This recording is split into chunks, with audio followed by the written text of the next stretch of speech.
in the series of the webinar, so we have a very eminent speaker. We have Dr. Sanjeev Singh with us, and he will be talking on patient-reported outcomes monitoring measures. Very relevant topic and very important topic. Dr. Rajiv is known well. Sanjeev is very well known. He is at present medical director in the Amrita Institute of Medical Sciences and Research Center. Dr. Sanjeev is pediatrician by training. He has done his master's in hospital administration, done his PhD in infection control. He has worked as regional coordinator at WHO India in disease eradication program for a couple of years before he joined as chief medical superintendent in university teaching hospital, that is Amrita Institute of Medical Sciences. He has also done his fellowship in patient and healthcare worker safety from University of Virginia. He is ambassador from. He is also an ambassador from India to Society of Healthcare Epidemiology of America, and has been adjudged as hero of infection control by Association of Professionals in Infection Control. He is an external consultant with WHO on regulatory and licensing policies and quality interventions in India. He is also technical advisor to several state governments in healthcare projects. He has written many books and has written many he has many publications to his credit. Very learned person, very well known in the field of hospital administration, and we are lucky that he is one of us. And today he is with us to talk on a very good topic. I welcome you, sir, on the behalf of the Academy of Hospital Administration, and request you to please go ahead with your lectures. Thank you. Thank you very much, sir. It is always an honor, and thank you for that kind introduction. And thank you, Dr. Anil, for reaching out. It was a fantastic call after so long and connecting. And it is so good to meet all of you in such a relevant and big platform. So it's certainly an honor for me. Is the slide visible, sir? Yeah. Okay. So I was asked to speak on something which was relevant and new on patient-reported outcome. We have done work for a couple of years, and this is a new tool. So what I'm going to discuss is that there is a balance of power which is changing, and which was more clinical, or then came into a team which is clinical, non-clinical, and then patient also plays an equivalent role in the outcome monitoring, and that is important. In 5th edition, this was taken as one of those quality indicator. And there is this lady who had come, Angelina, from ICOM, International Confederation of Health Outcome Monitoring from UK, who helped us almost 4 years back to establish this program at Amrita. So the patient journey is something like this. He falls sick, he comes to the hospital, he undergoes a procedure, or is shifted to ICU ward, and then he is discharged, he goes home. And the document which maintains the continuity of care between him and the hospital is discharge summary. So this is a typical journey. What is missing link in this is there are no clinical handovers. So he falls sick and he comes on his own, and when he gets discharged, he goes back home. We don't hand over to any of the healthcare journey setup. There is no longitudinal follow-up. He just follows up on the review date, which could be 3 days or 3 weeks. And then what has been in experience post-discharge, post-procedures, there is no mechanism of recording it. We also know that there are challenges in communication, especially with the doctors. Every doctor in the world believes that he is the best communicator and he's God's gift to mankind. And we don't disagree. But the reality is that this white coat gentleman also interrupts every 23 seconds when the patient is telling his history or her history. We also don't include 50% of the patient history because we don't think it is relevant. We don't inform, or we take less time for patient to inform what exactly is his therapy, his diagnostic, or goals of treatment. And the patient definitely has 10 questions, but he or she is intimidated with the white coat syndrome. And maybe by the end of the consultation, he or she forgets and possibly could ask only one and two. So there is a problem with shared decision making. And that is where there is a communication gap and lack of trust. Now, this is what was fulfilled by International Confederation of Health Outcome Monitoring, ICOM. They have worked with the Harvard Business School, and this was in somewhere in 1990s. They came up with an order sets, and there are right now 38 order sets like pregnancy and children, inflammatory bowel disease, overactive bladder, and that was soon taken up by NHS. So National Quality Forum took this up and they said that this is how we would like to make the payments. So value-based purchasing comes in when the patient reports that this has been the outcome. Right now, it was always a surgeon or a physician dependent reporting. He or she says that the bariatric surgery, robotic surgery has been successful and my liver transplant success rate is 98%. This is what surgeon says. And there is a paradigm shift where the patients have to also participate. Now, this is a gentleman who is a surgeon by profession, who was at Harvard Medical School. He is Ernest Codman. He is the person who started American College of Surgery and also founded Joint Commission Accreditation for Healthcare Organization. Look at the year. Almost a century back, he had said, every hospital should follow every patient it treats long enough to determine whether or not the treatment has been successful.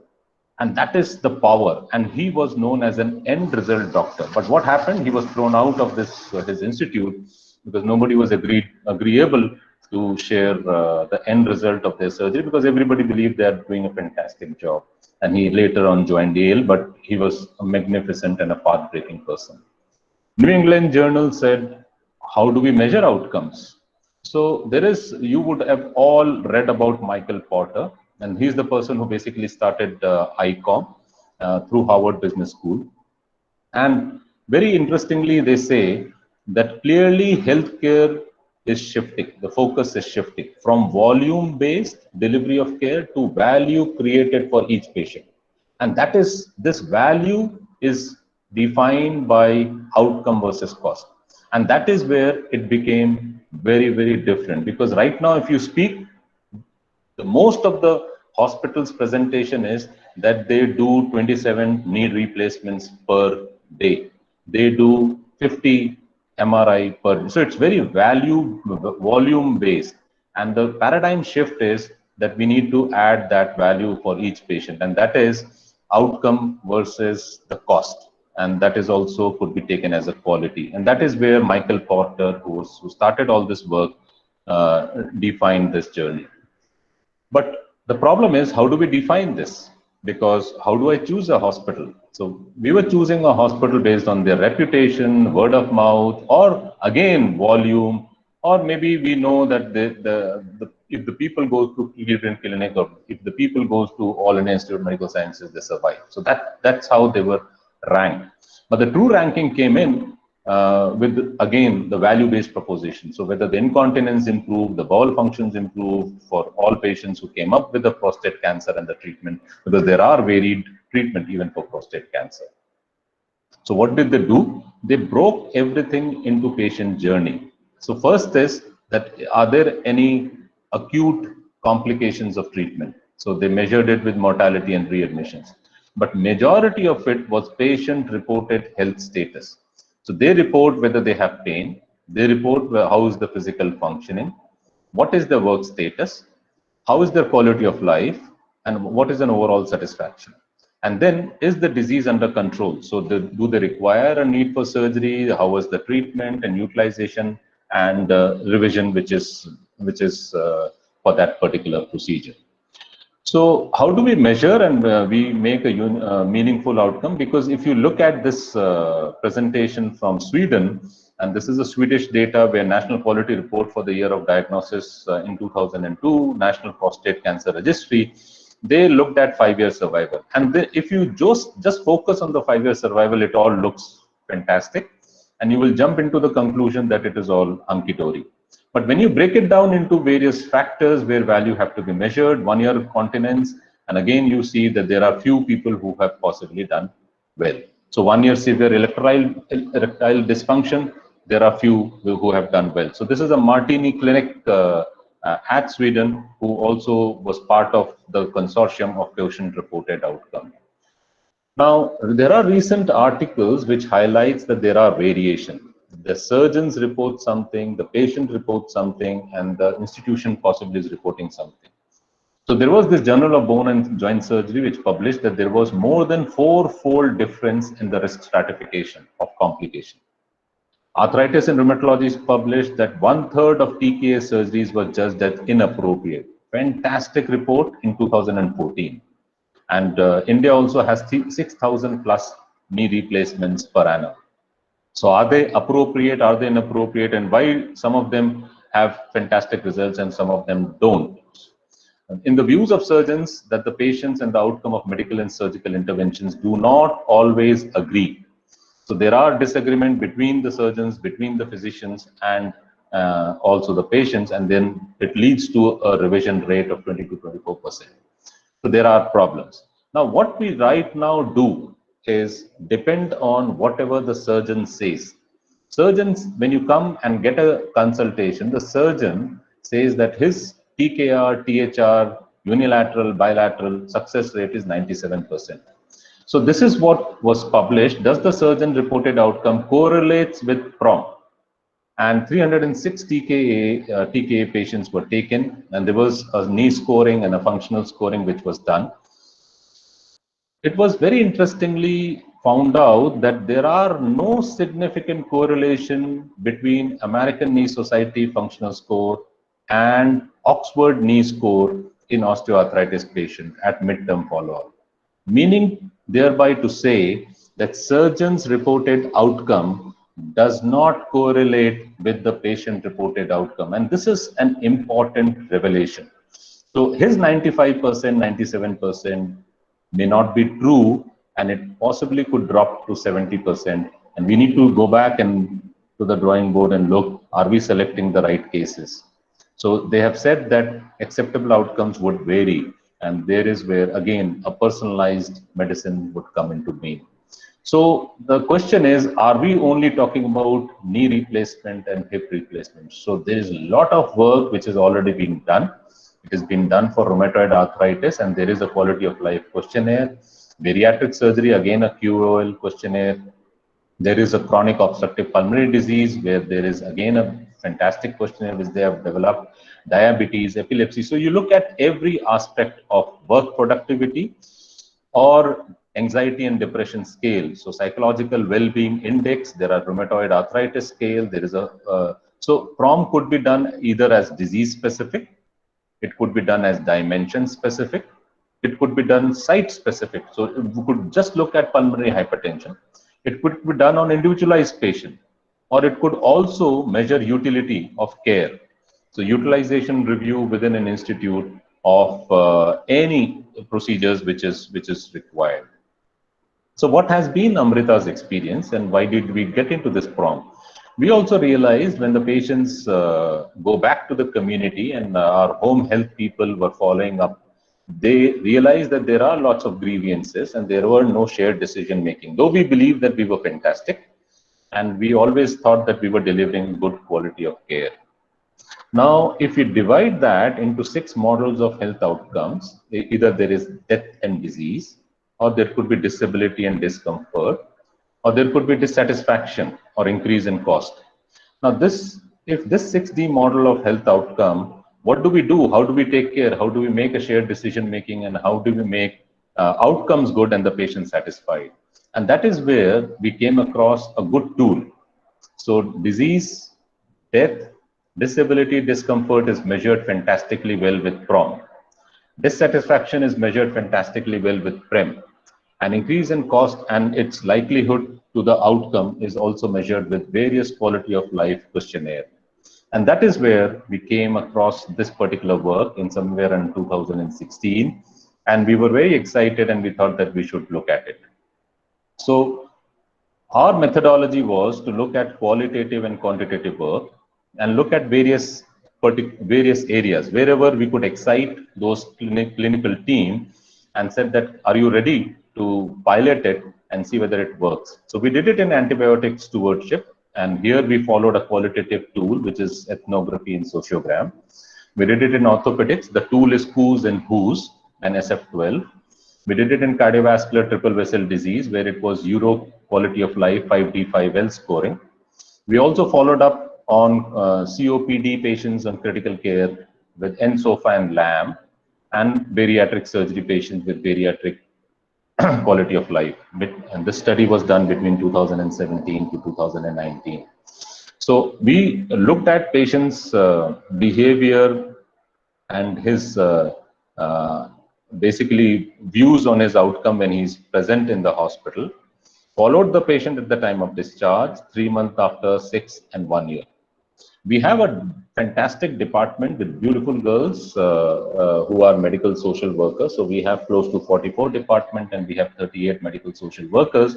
And these are the very, very good link between the clinical team, and they round in OP and IP with the clinical team. And these medical social worker did follow up on prom with all these patients, because the connect which they have and the follow-up which they did was very, very relevant. So what we also developed during this period was a mobile app, because there was a scaling which the patients would have to be done when they get discharged and they are at home. And this was also prepared in a vernacular language so that it is easy for them. And you could do either when they come to the hospital to report, or you could do a video consult and help them, handhold them when they do a proper schooling. Over the past few days, on an average, how anxious have you been? Over the past few days, how depressed you have been? And the people were trained before they get discharged. So the tools which were used in orthopedics was knee injury and osteoarthritis score, and Oxford tool, which is for knee. Similar tool was used for hip, which is Who's tool, hip injury and osteoarthritis scoring. And this is a very detailed 40-45 Likert scale questionnaire, which was there, rising from bed, putting on the socks, rising from sitting, bending to floor, and it measures a lot of functional and quality of life. Similarly, for triple vessel disease in cardiac, we use the EQ5D5L quality of life, which measures mobility, which measures self-care, usual activity at housework, family, leisure activities, pain and anxiety and depression.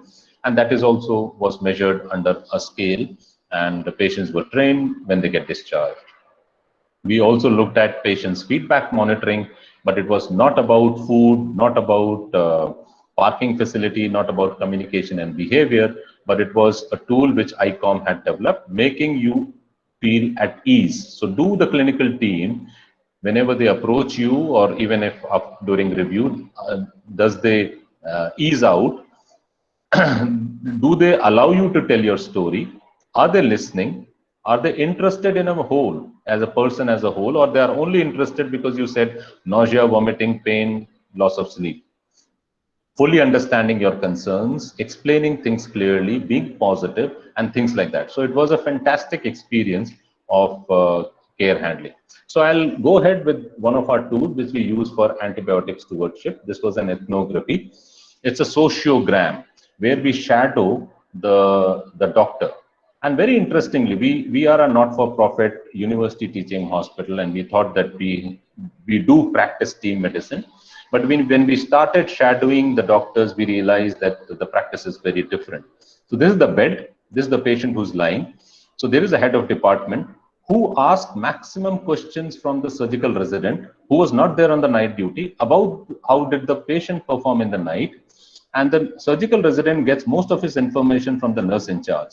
So they are the one where the information is transferring, and none of them was there at the night. And their information part comes from the carer, and sometimes the other people, they participate. But what is interesting to note is there is still a very hierarchical way we practice medicine. So these are assistant and associate professors, and they are mute spectators. And the communication which happens to the patient is very casual.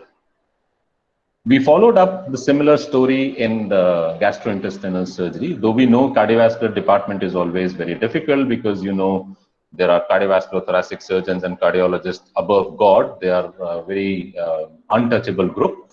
But in gastrointestinal surgery and liver transplant, we followed up this, we shadowed the patient rounds, and we saw that senior surgeon again gets most of his information from the nurse in charge and the surgical resident. And the carer is an important aspect. So in India, we are following a very Western concept saying that it is a patient-centric hospital. I would, with this experience, and we have close to 1.5 years of data, say that in India, it is a carer and a patient-centric hospital because he or she guides most of the information to the team, and on that basis they work.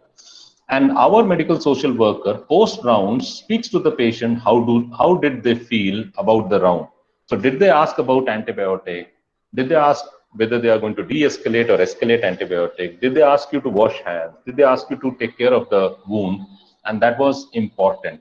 And what did we do with this? We went back with this mapping to the clinical team and said that this is how you behaved on the rounds. And most of the clinical team was surprised because they thought they are talking to the patient and they thought they are asking the right questions during the round. And that is where our twist towards behavioral change started, because training has been done enough number of times and it has limited impact. We need to train and do behavioral change. And there has been some significant tangible results because of that. The appropriateness of prescriptions improve, all-cause mortality improved, length of stays did improve, and the cost of care did improve. And we did publish it in Infectious Disease Societies of America journal. Now coming back to orthopedics, so there was 1,130 knee replacements which was done, and TKRs and unilateral knee replacements. And there was close to 101 hip patients who had come with osteoarthritis. Now we followed up all these patients with pre and post intervention, and interventions was basically PROM. We looked at again who's and SF12 formula, which comes from Oxford scoring. And we looked at activity of daily living. Now this activity of daily living is close to 8 to 9 elements which we need to ask. So when we were not doing PROM, the patient scoring was at 24. When we were doing PROM, the patient needs hand holding, he needs emotional care, and his score improved. But so this is close to 300 to 400%. His recreational and sport and work related index improved to 29 and 30. So that is again 300% increase. His visual analog scale did decrease 500%. Similar thing happened with hip. Activity of daily, fantastic result, which was close to 600%. His recreation and work-life index improved, again, very good at 450% index. And his pain and discomfort did improve. We followed some of these patients at critical care. We were earlier following Apache 2 when we were collecting this data. And then we got hold of Apache 3, where our predictive mortality at 70% and standardized mortality ratio, which should be 1 in a very decent hospital. We took care of that through Apache 4, and it was close to 0.82 at our, but we only looked at patients who were at exacerbated chronic obstructive lung disease. So how did they fare? How did they work at the critical care time, and then at the ward and at the time of discharge? So activity of daily living, recreational scoring, the EQ, 5D, 5L scoring of their quality of life, and visual analog scoring. So before these patients who were discharged, we dug out and did a retrospective analysis. They were at 28, and with PROM, they improved to 67. Recreational scoring did take a jump of 200, 250%. The quality of life was fantastic, because there is where we realize that there is a lot of hand holding, there is a lot of emotional support, there is a lot of connect, and continuous clinical care or clinical treatment or clinical counseling which needs to be provided for these patients when they go home, because we assume that their medications are appropriate and their care is appropriate. And visual analog scale dropped by 6%.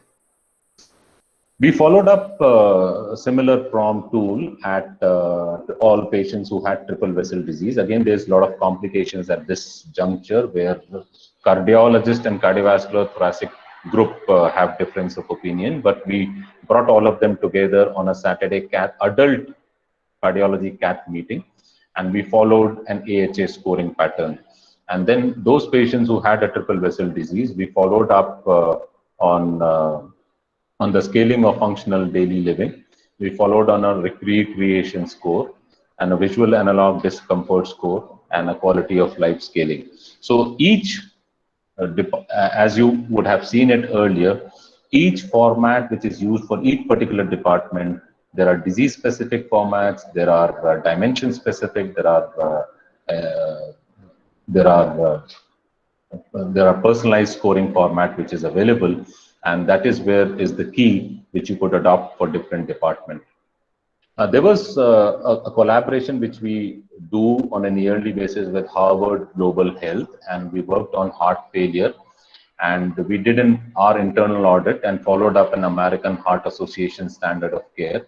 And we realized that the length of stay is 6.43 of these patients, and whereas it is 4 by AHA standards. All the patients had their vitals been taken, and all patients were also mapped on chest X-rays, RFTs, hemoglobin, all kind of diagnostic markers.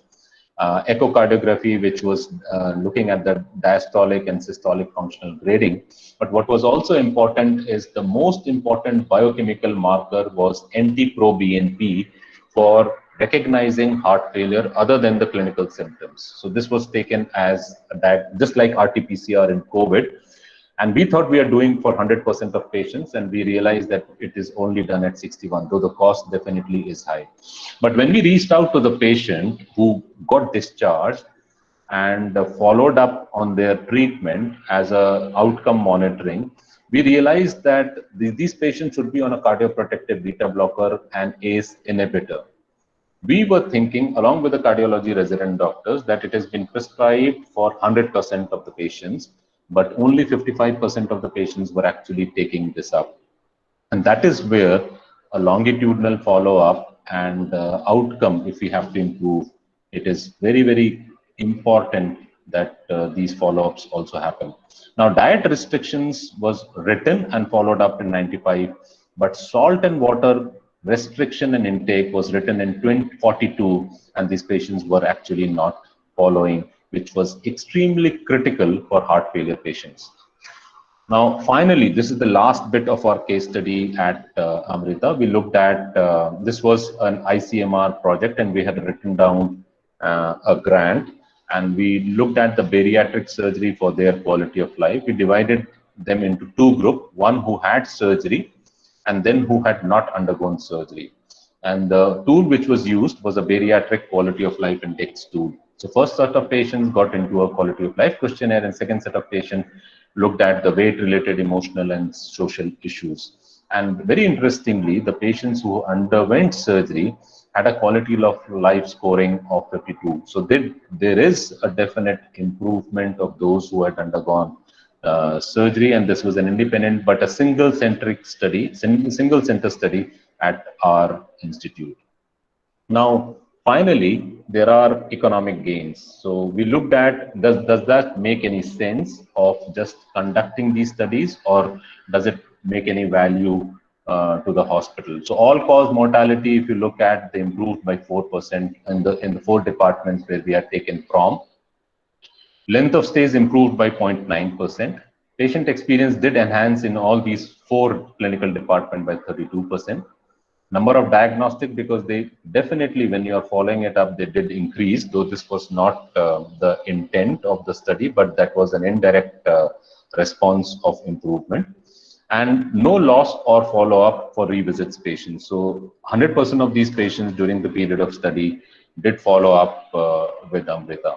So with the revisit increase of 11%, there was increase in footfall by 75%, increase in admission, and increased number of surgeries. We thought it would be close to 1.6 CR, other than the opportunity cost, which would again be very, very significant. So the question is, should we adopt this tool? Because it is going to be time consuming. The answer is yes, because if you look at it as a cost benefit, cost effective, which is all reflective in all cause mortality and length of stay, and cost utility, because your utilization of the services did improve. So there is definite benefit in adopting this particular tool. So to conclude, this PROM and PREM is a new tool, and thanks to Dr. Pawan Kapoor and the whole team for including this in the 5th edition of NABH, and this is now made mandatory. Clinical practice and quality improvement, it is an integrated care, and it is important that the patient participates in the shared decision making and just not be a mute spectator. Patients and carer engagement is the next blockbuster drug, because carer, what we have seen, plays a huge important role but doesn't get that kind of an importance. Maybe part of it would be true in some of the corporate setup, but I think he plays an important role for this patient's recovery, and that is key. We also need to examine the patient's perception on their health. We need to track the improvement of the functional outcomes and the level of activity. And PROM and PREM are the excellent tools. We can definitely look at our surgeon's outcome, and we would not like to disagree with what our surgeons are saying. But this is a different tool.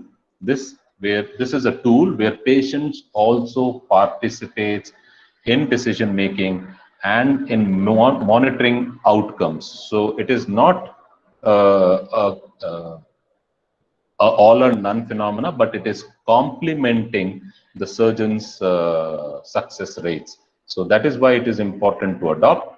And to end, it is important to know what sort of person has a disease, then what sort of a disease a person have. So it is very, very critical that this new tool gets adopted and more discussions happens on those lines. So thank you very much to all of you, to Dr. Yashpal, Dr. Anil Gomes for inviting, and I'm open for any questions if there are any. Thanks, Dr. Sanjeev. That was really nice, and listen to the latest development at NA-based standards. So now the house is open, and Dr. Sanjeev is ready to answer your any questions. So you can raise your hand, and then Dr. Sanjeev, if I may be permitted.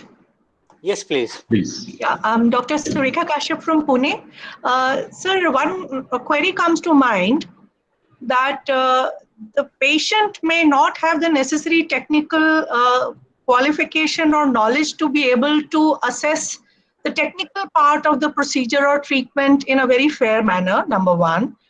So will it be very fair to the surgeon or the physician to be assessed by a patient who has not acquired the necessary skill, number one?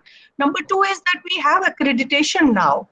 So will an accredited hospital still need to go the PROM way, or can the accreditation be a good stand-in or a substitute for PROM? Yeah, thank you, Surekha Madam, for that question. So I would again like to re-emphasize, we are not saying surgeons based, like ERAS protocol, early recovery protocol is a surgeon way of analyzing how is the success rate. Yes. So that is very different, but is very technical, which is very surgeon specific, which is a different skill set. Now, patient will never have that kind of a knowledge or skill set.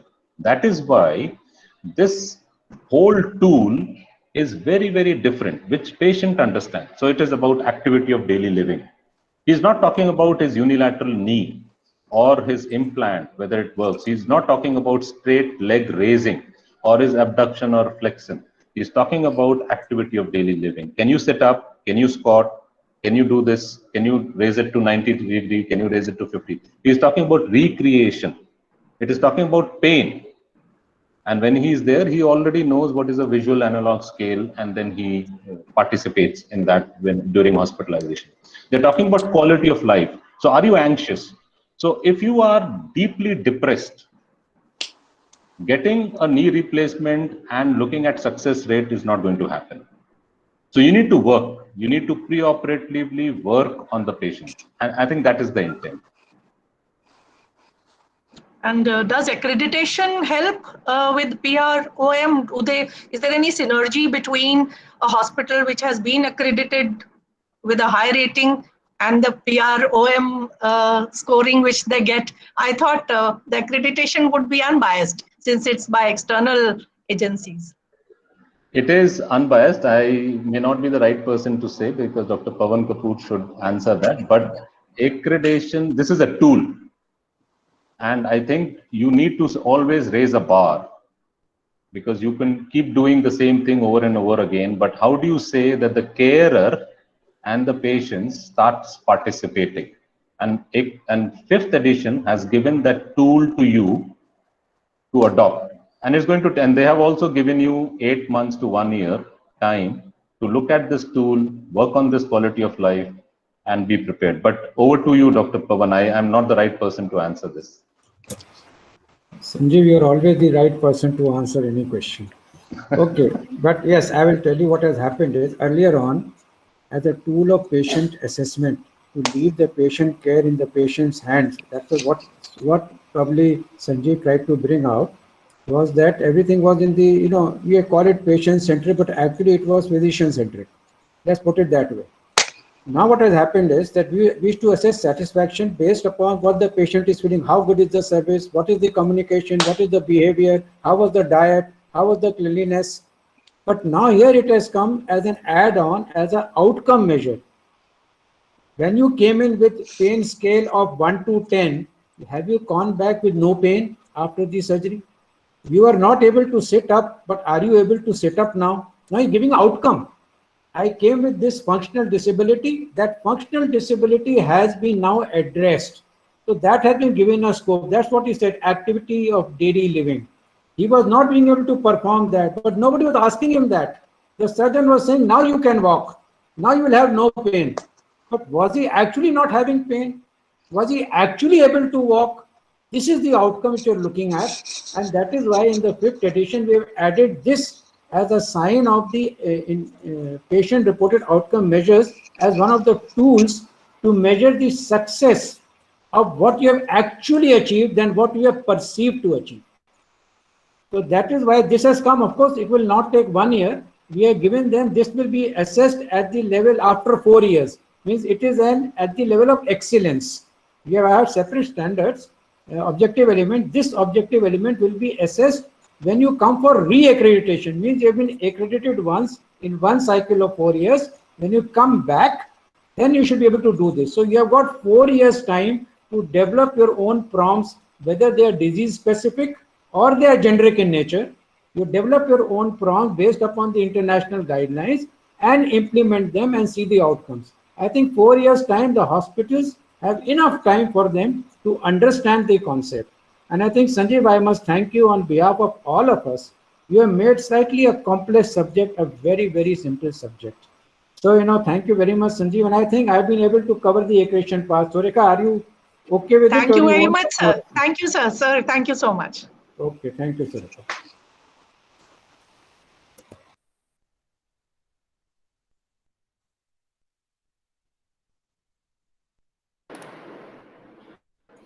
So, hello, Sanjeev, can you hear me? Dr. Jawahar, please. Yeah, Dr. Jawahar, who can take that risk? Yeah. For the sake of interacting with you, and for the sake of having my face and just That's a new reporting mechanism. One question. The question is, you have told about the shadowing, about the ethical side of it, because suppose we go in for the ethical committee, can you just elaborate on the ethical side? Suppose we shadow in on a doctor who is doing rounds. How will it be like ethically? Yeah, so this is a research project. We took that and we took ethical clearance, but it is up to your team. If you are practicing team medicine, right now it is very individualistic. So one pulmonary medicine, then he sends it to an endocrinologist or sends it. It is a very disruptive and dissected care which is there. But if you are practicing team medicine care, nobody generally does an objection. So this was a project which we took, and we definitely took an ethics clearance, because this was a multi-country data which we are collecting. But if you have the trust with the team, there is nothing unethical to shadow, because the intent is to go back and improve. And we thought we are very good. We don't have hierarchical way of practicing medicine, and we realized that we have deeply hierarchical. Nobody talks.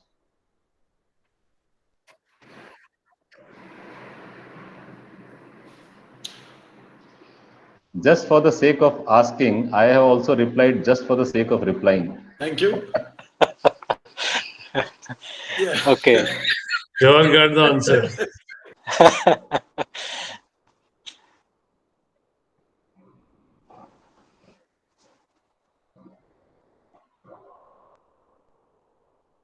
So, are there any further questions? Anybody? Sir, my name is Preet Indira. Yes. I would like to ask, sir, about the willingness from the patient side. How willing are the patients to respond to the prompt questions? You have mentioned about, putting out the question through a mobile app. So I would like to know how many of them are willing to take up the app and, respond to all of the questions. So were there any incomplete, questions, and did you face any difficulties in analysis? So how did you go about that? So Preetindra, that's a fantastic question. When we had difficulty within our institute when we started in 2017. When we got all the clinical team to say that this is what we want to do, they thought that management has an agenda and they have found out something and they want to now introduce this tool to target us. So it took us a lot of time, and there is where our colonial work of getting a lady from UK helped, because everybody listened to her and then everybody said, oh, fantastic, UK can do it, India should also do it. So that's one bit. Kerala is slightly different. Kerala literacy is good. The mobile use is fantastic. So we had a very small loss to follow up of 18%. But I do agree with you. In rest of the states, it would be higher, because they might be ready to get being followed up, or they may not just answer. So, but then we also had close to 18% loss to follow up. Lot of people just disagreed. Thank you, sir. Thank you for replying.